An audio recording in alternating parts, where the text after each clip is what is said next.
Anchor is a one-stop shop for recording, hosting, distributing, and monetizing your podcast. And best of all, it's 100% free. And it's 100% ridiculously easy to use. We find it really convenient for Night Moves Radio and our Cloverleaf Radio network. We record when it's best for us, and best of all, we can record on the go or at home. With this easy app, it makes doing our show so much fun and very easy. Anyone wanting to start a podcast? I suggest using Anchor. Perhaps it'd be a great starting point for you. Blog Talk Radio. This is Clarence Cloverleaf, welcoming you to Cloverleaf Radio. Remember, you can always dial in at 646-716-4378. Be sure to watch your language, please, as we are an all-ages program. But we would be delighted if you would sign up for a Blog Talk Radio account, should you so desire, as it will keep you connected with us. And you can always download the newest episodes for free.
Alrighty, we're back for another exciting edition of Cloverleaf Radio. I am the host with the most, Jimmy Falcon, and it's been quite a while since I've said this, but by my side, gorgeous ladies of wrestling, Gremlina. What's up, Grammy?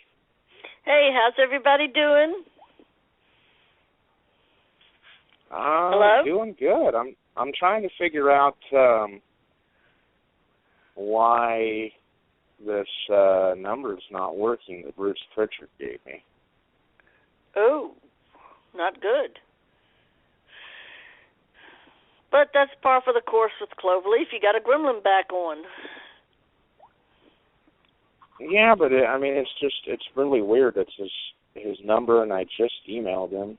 He must have emailed me at the same exact time because he said he's waiting for me. So, you want to talk for a second and see if I can try this one more time? Sure. I'm back, everybody. I had to take a little time off to take care of some personal business. But we're back and looking forward to some excellent upcoming episodes, and whatever the host has planned should be always epic as usual.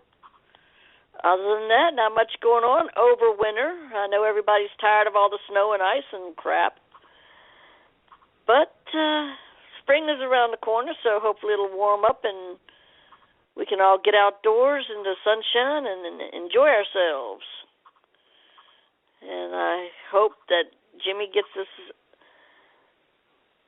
glitch with the phone lines fixed so we can get our special guest on. I'm really looking forward to talking to Bruce Prichard. He's a wrestling legend. I spent many hours enjoying watching his matches and show, the Brother Love show, and looking forward to chatting with him. I'm back. I gave him the studio number. I think he's going to try to call us. I don't know what. I don't know why this number. Well, when I called working. in, the first time I called in tonight, I got disconnected, and then I just got this music and a clicking noise.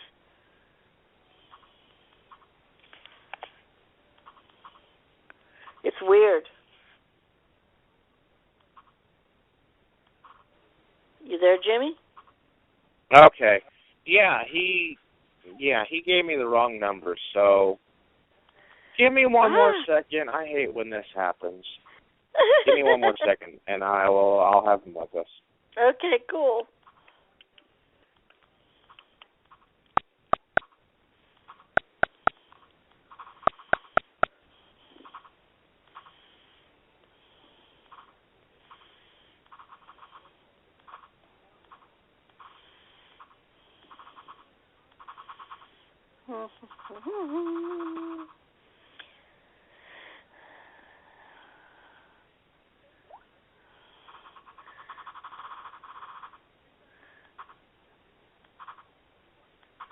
And the good thing Gremlina? about you.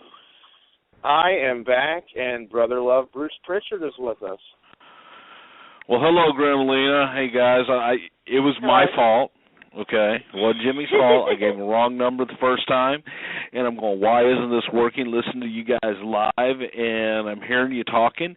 And so I called myself from the line here in the office, and it gave me that other number. Hence, so here I am. Hallelujah. Oh, we are awesome. Doing great. How's everything with you? Just a box of fluffy ducks. It's all good, man. Oh, quit stealing Piper's lines. Hey, I've stolen most of Piper's stuff throughout his entire career. He's used to it. Well, Bruce, I guess my first question was, how did you get your start in pro wrestling? Well, man, it's all I ever wanted to do since I was 4 years old. And I grew up in Texas, born in El Paso, raised in Houston, and they had wrestling every Friday night at the Sam Houston Coliseum with promoter Paul Bosch. And we were those kids that were there every single week. And if there was something to do, we'd do it. Didn't matter how menial, didn't matter what it was. If it was something to do in the wrestling business, we did it. And I started out when I was 10. And just grabbed every opportunity that I could as I grew up. Wow. That's and the I best think, way to do it. I think so. You kind of, it's the school of hard knocks, literally. And it's just one of those things that I've literally done everything that there is to do in the business. And I did it there was jobs that needed to be done. And I did them because it was a learning experience. And I looked at everything as this will be my launching board to the next plateau. I'll keep moving up on down the line, and that's what I did. Exactly.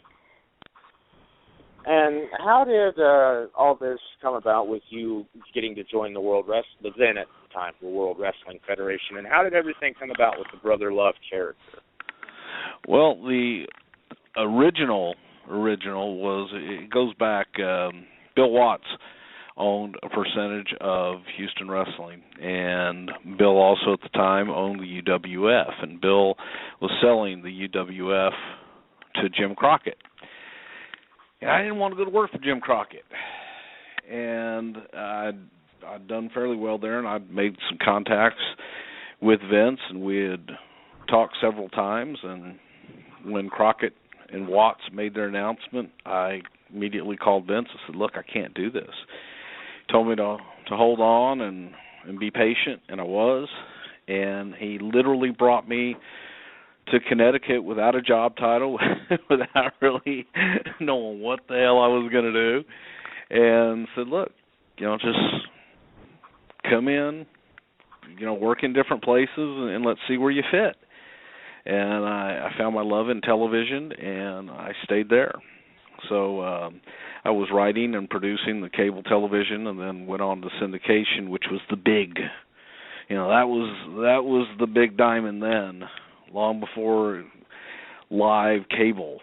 And I was doing all that, and the idea of Brother Love was something that I've always had, and comes from growing up in the South and being around Southern televangelists that will lie to you every chance that they get on TV every Sunday night. No, and I loved it. They wouldn't do that.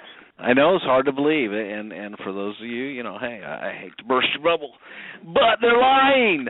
And I loved it, though, but I loved the way that they manipulated the audience. I loved the way that they could command an audience and get people with no money to send them everything they have.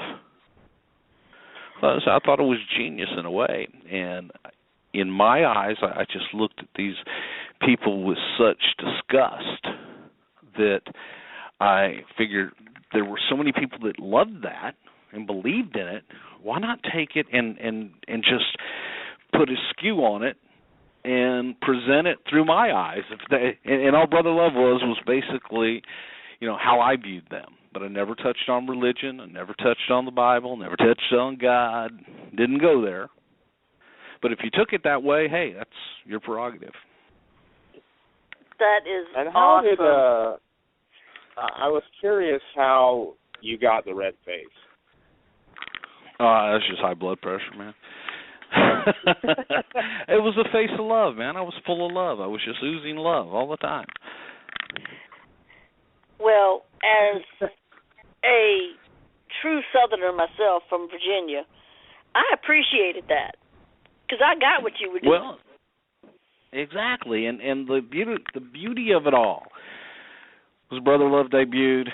3 weeks later, Jim Baker's caught sleeping with Jessica Hahn in a hotel room in Florida, and Brother Love was born. Man, he was gone, and I'd already been on the air for 3 weeks. And the timing was just perfect. They had all that controversy going on with his stuff there in North Carolina, and I just ramped it up some. You did a magnificent job. I remember thank you. Watching it back then before I got into Glow, and when I joined the Gorgeous Ladies of Wrestling, I sort of took not pages, but I watched how not only did I have to train hard for the physical, but for character development, I thought the best way for them, you took a Southern preacher and made them what they really are, basically, truthfully. And I was given a gremlin. And I figured, be as over the top as you can. And but that goes with any character. And you have to, like you said, you take it over the top. You play it to the hilt and turn it all the way up.